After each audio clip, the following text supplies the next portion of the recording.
Të dielën e 4 pas Pashkëve të krishterët ortodoks kremtojnë të dielën e Samaritanes. Kjo ditë kujtohet për dialogun dhe shpalljen e besimit të Jezu Krishtit të një gruaje nga Samaria, që njihet me emrin e shën Fotinis.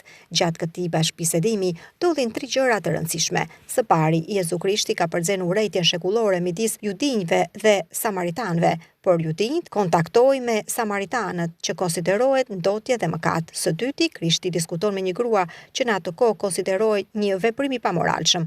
Në këtë mënyrë, Jezusi thyen tabut, zakonet dhe normat që mund të ishin vendosur në jetën e përjetshme. Së treti, Krishti bisedon me një grua të pamoralshme, duke i dhënë asaj mundësinë e pendimit dhe shpëtimit, duke na treguar në këtë mënyrë se si çdo njeri, sado mëkatar të jetë, nëse pendohet sinqerisht, mund të shpëtojë. Përballë këtyre karakteristikave negative, duke qenë samartiane, grua dhe pamoralshme, vjen fuqia dhe hiri transformues i Perëndisë. Dita e sotme u jep të krishterëve ortodoks mesazhin e rëndësishëm se burri dhe gruaja janë të barabartë dhe barasnderohen përpara Perëndisë.